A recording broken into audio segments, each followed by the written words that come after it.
façons de s'organiser pour des petits espaces.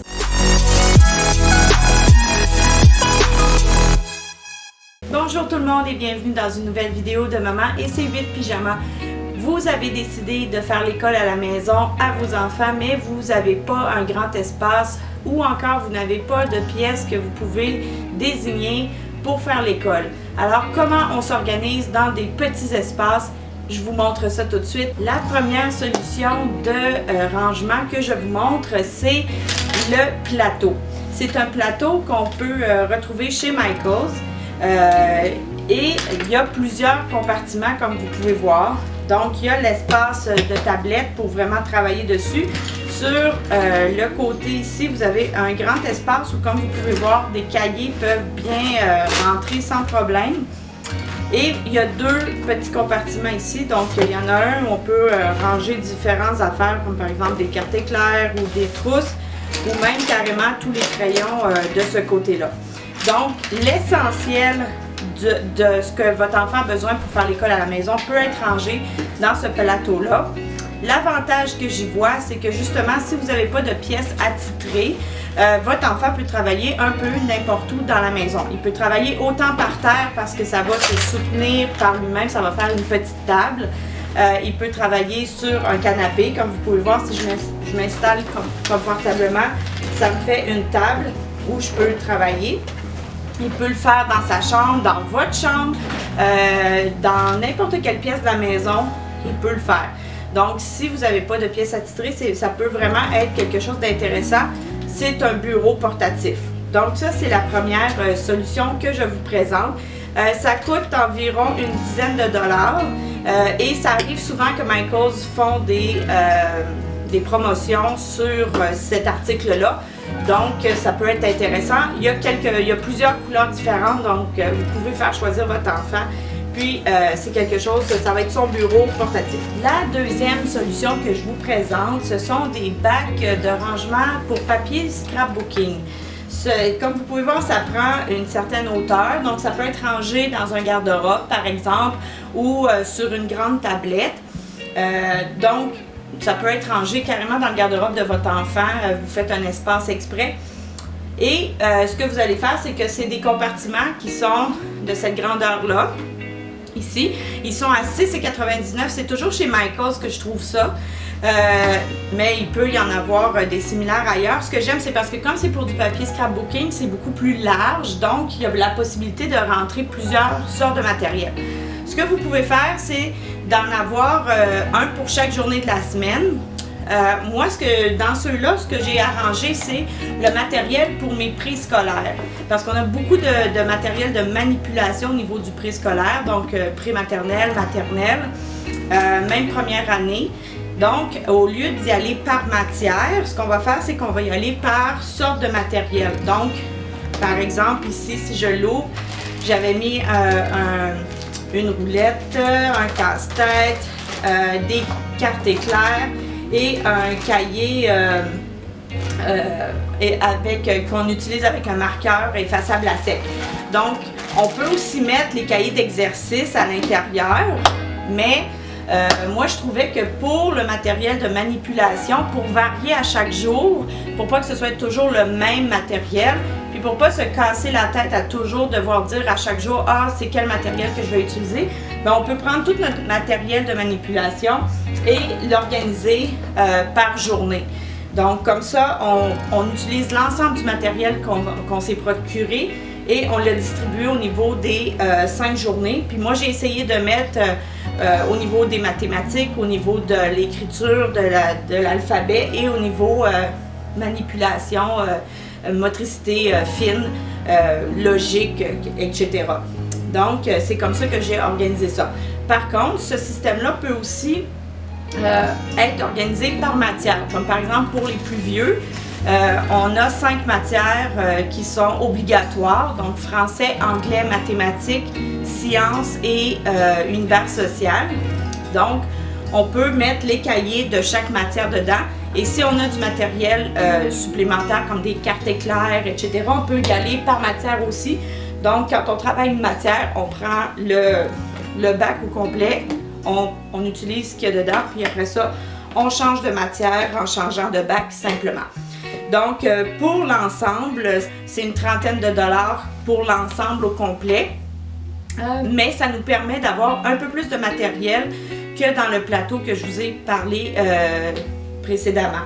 Donc, c'est un petit peu plus dispendieux à l'achat, c'est un peu plus volumineux, mais par contre, ça nous permet d'avoir plus de matériel qu'on organise. La troisième solution que je vous montre, c'est la solution la moins dispendieuse.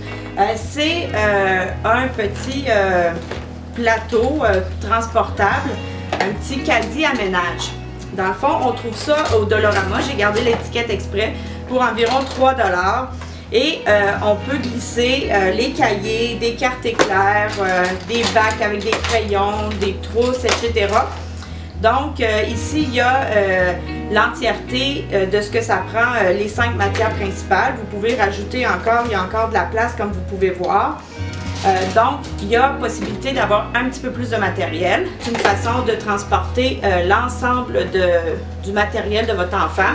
Et ça se glisse aussi dans un garde-robe, sur une étagère, dans un meuble que vous avez, par exemple, dans votre salle à manger ou quelque chose du genre. Donc, ça ne prend pas beaucoup d'espace. Vous avez quand même un petit peu plus de matériel dedans que dans le plateau, que l'enfant a juste à le transporter ou vous-même, vous avez juste à le transporter pour l'amener là où vous voulez que votre enfant travaille. Donc, la solution la moins dispendieuse. La quatrième solution que je vous présente, c'est ce bac-ci que l'on trouve chez Michaels pour environ 12 $. Il y a une poignée, donc il se transporte facilement. Il se ferme avec 2 clips. Donc l'avantage que je vois par rapport à l'autre solution que je vous ai parlé précédemment, le bac transportable rose, le petit bac de ménage, l'avantage c'est que celui-ci est fermé. Si votre enfant échappe son bac, ben, tout le contenu ne va pas s'éparpiller parce qu'il est comme fermé, plus serré. Tandis que l'autre, justement, il n'est pas fermé, donc tout le contenu pourrait s'étaler à terre, mais c'est le seul avantage que je vois. Sinon, il est pratique par contre, donc je vous le montre. Il y a un premier plateau avec des compartiments, un plus long puis 3 plus petits, donc on peut mettre toutes sortes de matériel. Que ce soit des crayons, des effaces, des ciseaux, des cartes éclairs, etc. Donc on peut mettre pas mal de petits matériels. On peut mettre certains matériels de manipulation qui sont peut-être plus petits. Donc, ça nous permet d'avoir un petit peu de matériel aussi. Dans le plus grand bac, bien là, à ce moment-là, on vient placer tous nos cahiers.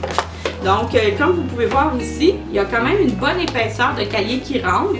Donc, vous avez quand même pas mal tout le contenu de ce que vous allez avoir besoin pour l'année qui va rentrer à l'intérieur. Donc, l'ensemble de votre école va rentrer dans un bac. Ils ont 3 couleurs que j'ai vues chez Michaels qui sont disponibles. Il y a ce genre de couleur pêche, il y a un turquoise et un blanc.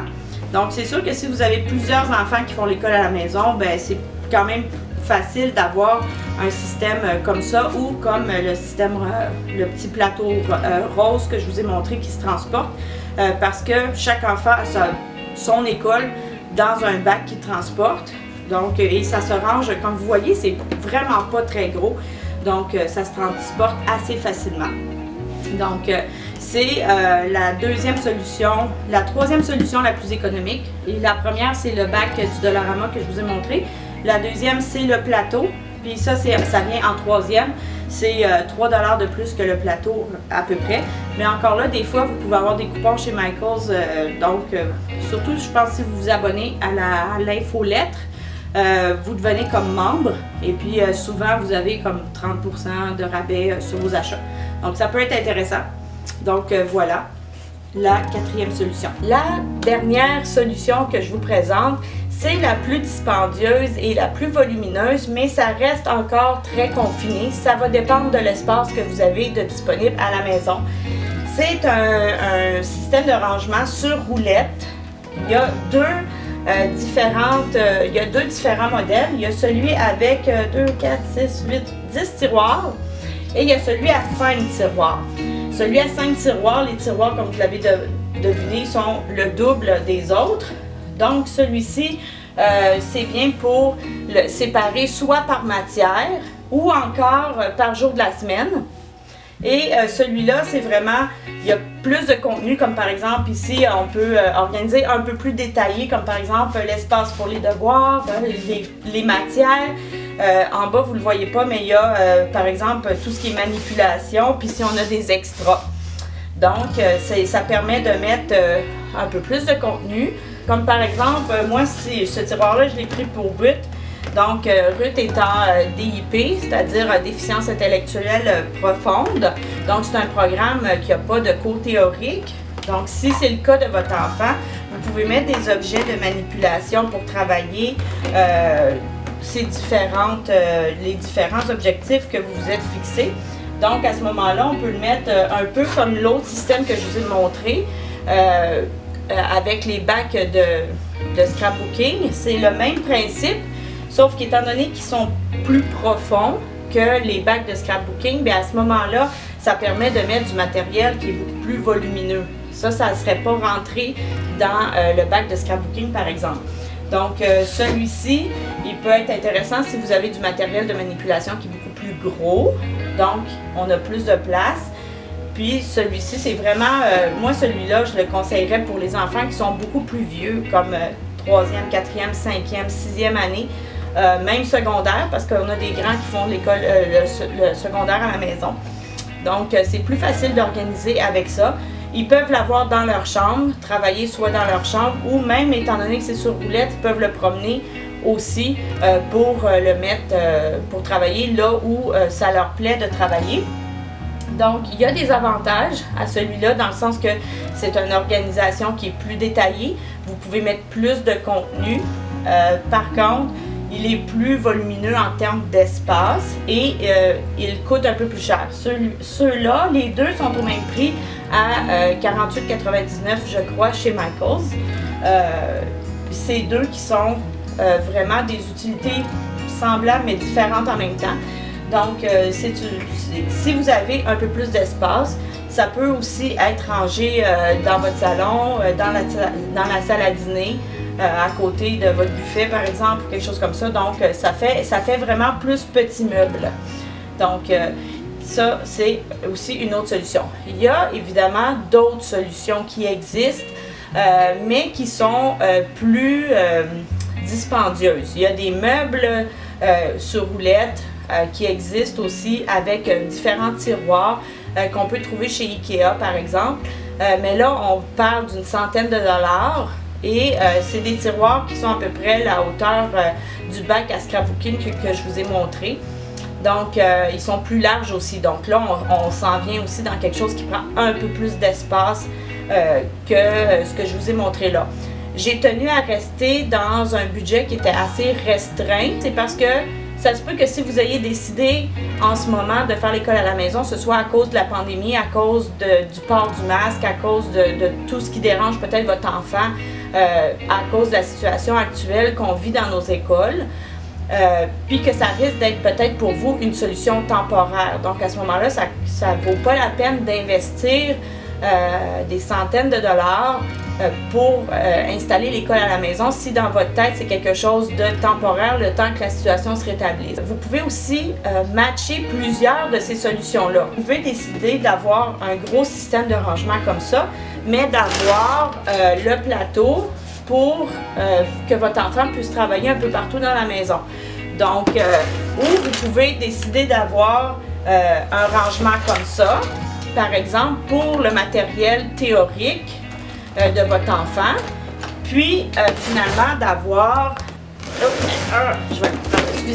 puis d'avoir ce système-là de rangement parce que vous avez des manipulations pour votre enfant puis que vous avez plus de matériel.